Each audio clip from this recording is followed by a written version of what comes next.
Religion क्या है? Religion शब्द जो है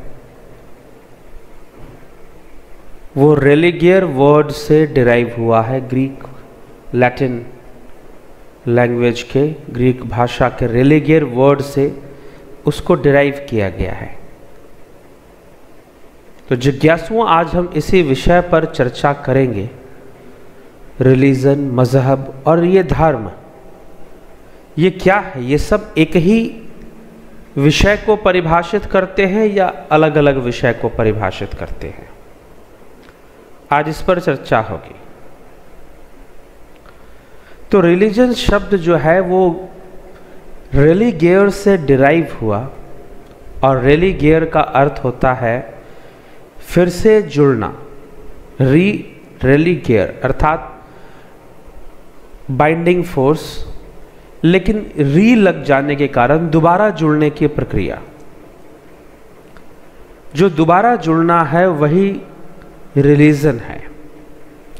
तो बहुत पहले यूरोप के अंदर जब क्रिश्चियनिटी नहीं थी और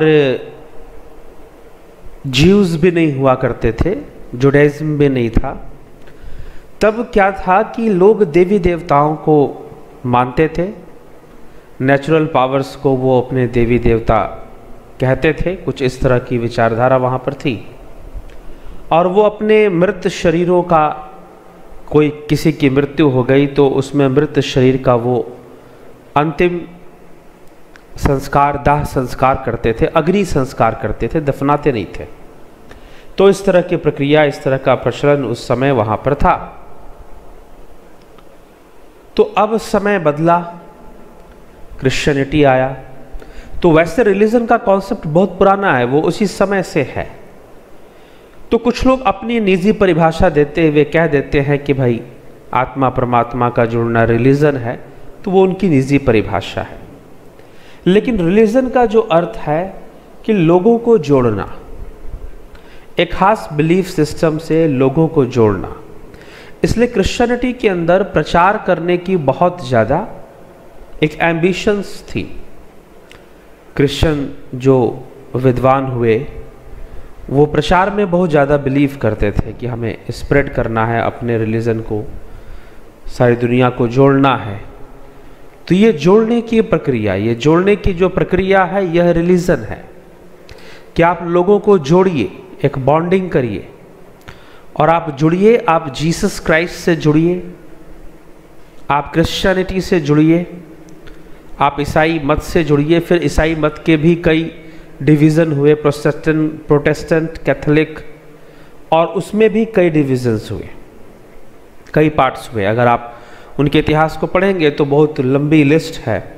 ईसाई मत में ही, ईसाई कल्ट में ही अलग अलग सेक्ट्स हैं, अलग अलग संप्रदाय हैं, अलग अलग मान्यताएं हैं, बने हुए हैं। तो ये रिलीजन जो है इस तरह से लोगों को जोड़ने की एक जो प्रक्रिया शुरू हुई, और लोगों को जोड़ना, तो लोगों को जोड़ने की जो प्रक्रिया शुरू हुई वो रिलीजन है कि आप जोड़िए, जीसस क्राइस्ट से जोड़िए। और यहाँ पर भी जैसे कि मैंने पीछे एक वीडियो अपलोड की थी, गांव गांव में चल रहा षड्यंत्र, उसमें बताया था कि कैसे क्रिश्चियन मिशनरीज, जो ईसाई मिशनरियां हैं, वो इंडिया के अंदर कैसे वर्क करती हैं कि लोगों को जो हिंदू मान्यता के हैं उनको वहाँ से तोड़कर अपने से जोड़ा जा सके। कई तरह की क्रियाकलाप चलते हैं इसमें, उसमें बताया हुआ है उस वीडियो के अंदर, उस व्याख्यान में। तो रिलीजन का तात्पर्य ये है। अब आते हैं मजहब।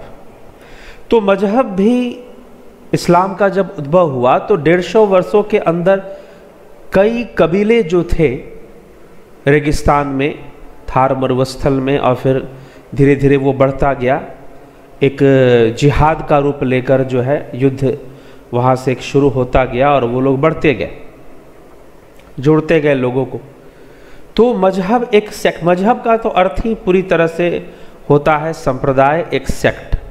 तो अपने मजहब का फैलाव करना, लोगों को जोड़ना, जो नहीं जुड़ते हैं उनको कुफ्र कहा गया, काफिर कहा गया, और उनको भयभीत कर कर जोड़ना, बलपूर्वक जोड़ना, ज़बरदस्ती जोड़ना, छल कपट से जोड़ना, लेकिन उनको जोड़ना, ये चीज़ जो है, ये उद्देश्य इस्लाम में भी, मजहब में भी था कि हम सबको बनाएंगे, मुसलमान बनाएंगे और सबको एक दिन मुसलमान बनना है, सबको इस्लाम पे आना है, कुछ इस तरह की बातें और लड़ना, और उसके लिए जो भी कार्य हो सकता है, जैसे भी हो सकता है। जैसे कि औरंगजेब ने कुछ टैक्सेस रखे थे, जजिया टैक्स नाम से कुछ आता है कि अगर आप या तो आप टैक्स दीजिए, अगर आप टैक्स नहीं दे सकते हैं तो इस्लाम कबूल कीजिए, अगर इस्लाम नहीं कबूल करेंगे तो आपको मृत्युदंड मिलेगा। तो इस तरह की बातें कि भाई आप इस्लाम को कबूल कीजिए, आप हमारे सेक्ट से जुड़िए। तो एक एम्बिशियस स्टेप था, एक महत्वाकांक्षी कदम था। तो ये दोनों ही वर्ड अपने आप में अपने आप को डिक्लेयर कर देते हैं कि हमारा उद्देश्य एक फैलाव से है, एक बिलीफ सिस्टम का फैलाव, और उस बिलीफ सिस्टम के साथ एक जो है पॉलिटिक्स भी चलती है कि अगर सभी लोग हमारे बिलीफ सिस्टम के बन जाएंगे तो उन लोगों पे राज करना बड़ा आसान होगा। तो कुछ ऐसे महत्वाकांक्षी लोग हैं जो पूरी दुनिया पे राज करना चाहते हैं, और इस उद्देश्य से वो हथियार बनाते हैं रिलीजन को और मजहब को।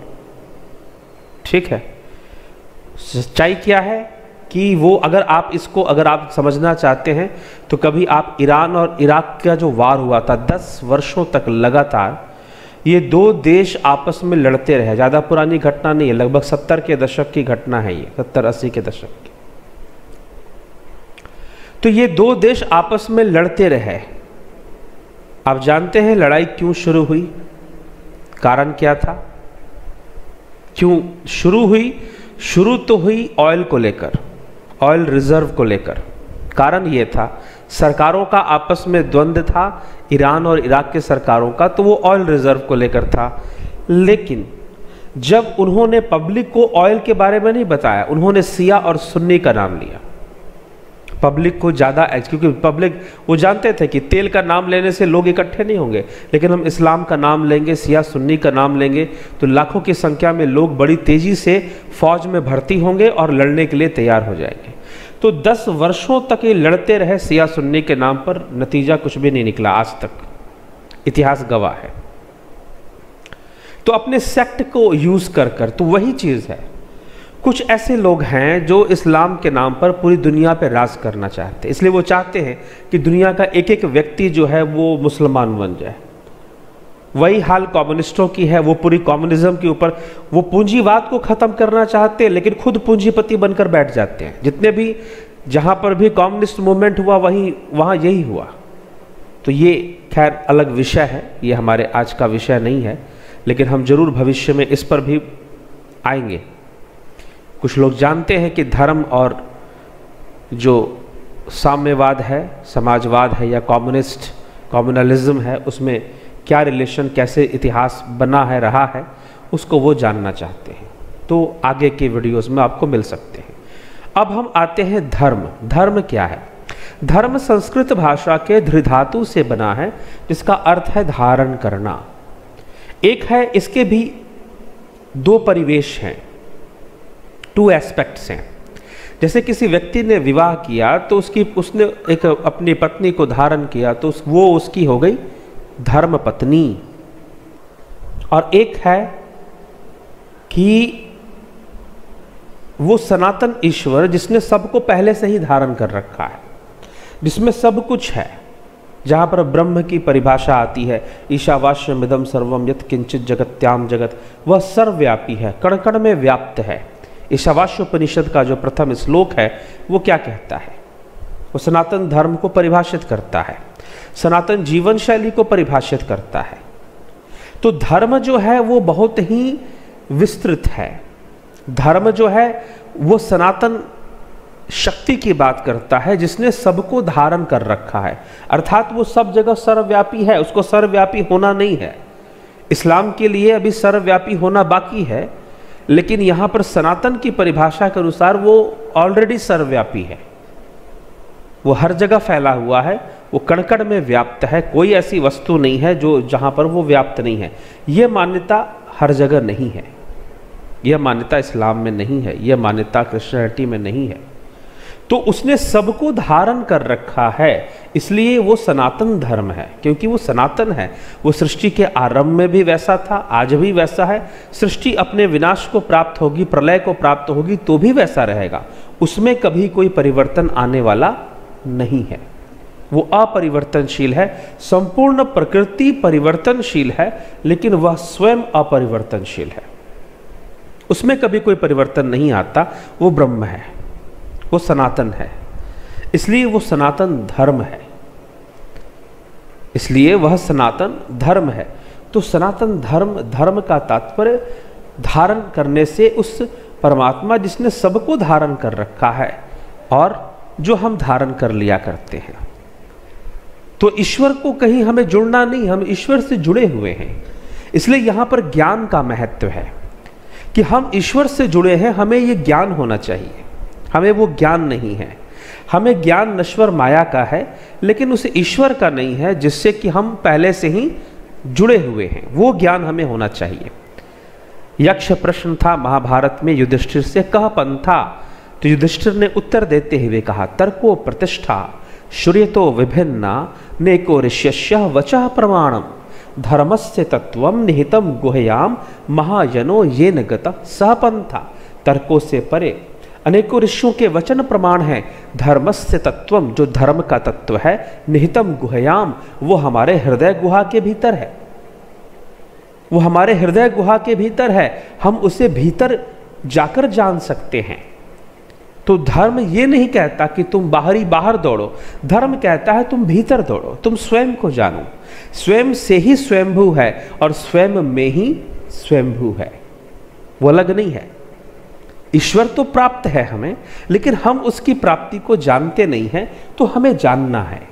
तो धर्म में ज्ञान का इंपॉर्टेंस है कि तुम जान लो कि तुम्हारे भीतर ही ईश्वर है। वो ईश्वरीय सत्ता का साक्षात्कार अपने भीतर कर लो, भीतर से जुड़ जाओ, स्वयं से जुड़ जाओ, जान लो उसे। तो जुड़े हुए तो हम हैं ही, लेकिन हम उस जुड़ाव को जानते नहीं हैं। तो जानने का महत्व है, नॉलेज का महत्व है, ज्ञान का महत्व है, भक्ति का महत्व है, योग का महत्व है। तो योग शास्त्र हमें भीतर की यात्रा करना सिखाता है। योगस चित्त वृत्ति निरोध, चित्त वृत्ति का निरोध योग है। जैसे ही चित्त वृत्तियों का निरोध होगा, तुम अपने वास्तविक स्वरूप को प्राप्त हो जाओगे। तो तुम वास्तविक स्वरूप को प्राप्त हो जाओ, तुम मोक्ष को प्राप्त हो जाओ। धर्म का लक्ष्य गॉड नहीं है, धर्म का लक्ष्य ईश्वर नहीं है। धर्म का लक्ष्य तो मोक्ष है, सॉल्वेशन है, लिबरेशन है। ये धर्म का लक्ष्य है। गॉड हेल्पफुल है, गॉड साधन है धर्म की प्राप्ति में। तो धर्म उस तत्व को जानना है जिसने सबको धारण कर रखा है, इसलिए वो सनातन है, क्योंकि उसने सबको धारण कर रखा है। और वो सनातन है क्योंकि उसका कभी नाश नहीं होने वाला, वो सर्वदा व्याप्त है, वो सर्वदा रहेगा। वो सृष्टि के आरंभ से पहले भी था, मध्य में भी है और बाद में भी रहेगा। वह काल के परे है, अर्थात उस सनातन में न भूत है, न भविष्य है और न ही वर्तमान है। तो वह सनातन काल के परे है। तो इसलिए वह सनातन ईश्वर जो हृदयस्थ है।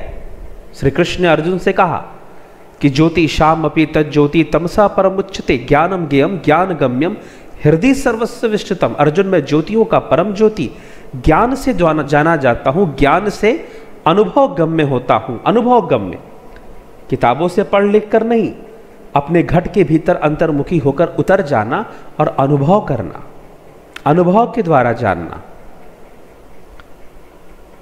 जब देखा तव गावा तव जन धीरज पाया, नाद समाई लोरे सतगुरु भेंट ले देवा। इस तरह की बात नामदेव, कबीर, गीता, श्रीमद् भगवद गीता, हमारे पुराण और वेदों में, शास्त्रों में ऐसी कई बातें हैं जो अंतर्मुखी होने की बातें करती हैं। तो हम अंतर्मुखी होकर उस ईश्वरीय सत्ता को जान लें तो निश्चय ही हम धर्म को जान लेंगे। तो इसी के साथ मैं अपने विचारों को विराम दूंगा। और अगर आप अंतर्मुखी होना चाहते हैं, अंतर्मुखी होने की विद्या जानना चाहते हैं, तो मित्रों आप ज्वाइन करें हमारे चैनल को। हम ऐसी चैनल के माध्यम से ज्वाइन जब आप करते हैं, सन एंड जुपिटर मेंबरशिप, ये 2 मेंबरशिप है, अगर आप ज्वाइन करते हैं तो ऐसी गुप्त साधनाओं की विधियां हैं, ज्वाइन करना जरूरी है ताकि आप उस विधि के प्रति, उस क्रिया के प्रति आप गंभीर हो जाए, आपके अंदर एक गंभीरता हो सीखने के प्रति। इसलिए यहाँ मेंबरशिप प्लान के अंदर हमने उस संपूर्ण विधि साधना की, ध्यान की, अतीन्द्रिय साधना, ट्रांसेंडेंटल मेडिटेशन, वो एक्सपीरियंसेस जो आपकी सेंसेस नहीं कर सकती, आप करेंगे।